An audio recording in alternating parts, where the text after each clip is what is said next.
আসসালামু আলাইকুম। সবাই কেমন আছেন? আশা করি ভালো। আবারও হাজির হয়ে গেলাম তোমাদের ইস্টাতাপন। আজকে আমি গরুর মাংস রান্না করব।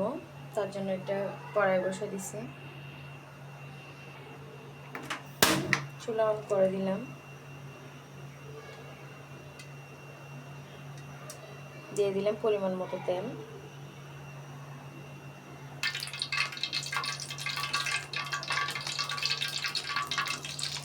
দিয়ে দিলাম একটা পেঁয়াজ কুচি।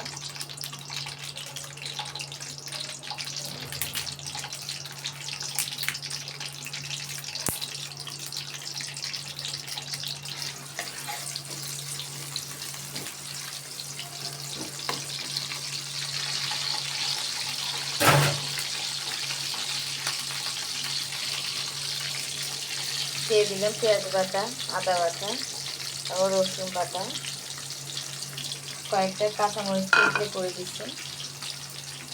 দিয়ে দিলাম তেজপাতা, দেখতে পাচ্ছ। সবগুলো ভালোভাবে মিক্স করে নেব।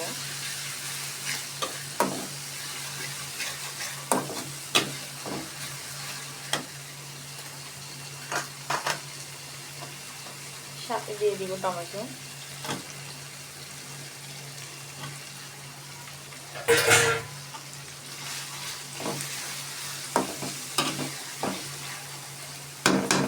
ঢাকনা দিয়ে ঢেকে দিব 1 থেকে 1.5 মিনিট। ফিরে এলাম 1 থেকে 1.5 মিনিট পর।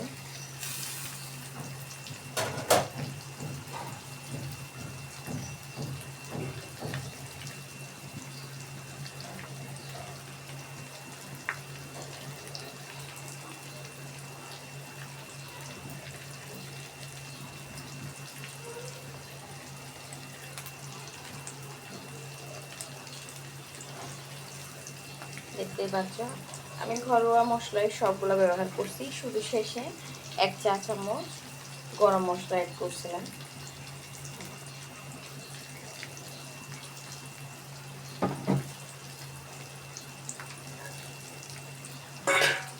সাথে কয়েকটা রসুনের কোয়া আর 1 চা চামচের মতো পানি দিয়েছিলাম যাতে মশলাগুলো পুড়ে না যায়। চুলার আঁচটা অল্প করে দিব, মিডিয়াম আছে। ভালোভাবে কষিয়ে নিব। 1 থেকে 1.5 মিনিট ভালোভাবে কষিয়ে নিব। ঢাকনা দিয়ে ঢেকে দিলাম।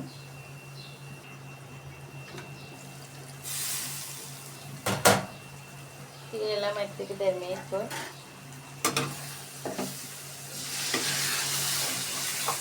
আরো একটু করে পানি অ্যাড করছি।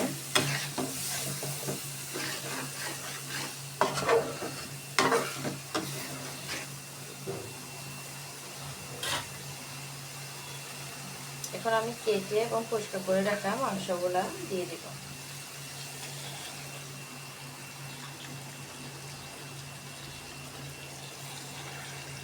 এখানে আমি প্রায় 1.5 কেজির মতো মাংস রান্না করতেছি।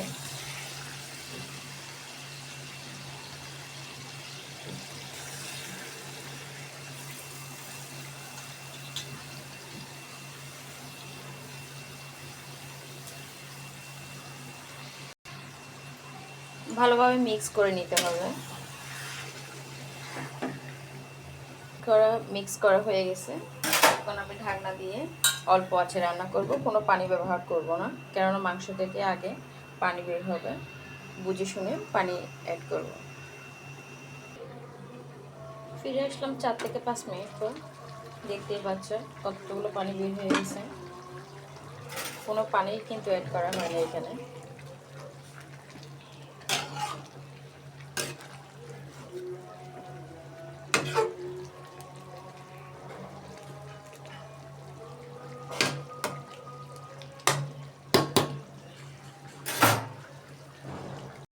এখানে আমি 1 মগ পরিমাণ গরম পানি অ্যাড করব, যাতে সিদ্ধ হওয়ার পরও অবশিষ্ট ঝোল থেকে থাকে, শুকিয়ে না যায়। গরুর মাংসের ঝোল না থাকলে খেতে ভালো লাগে না।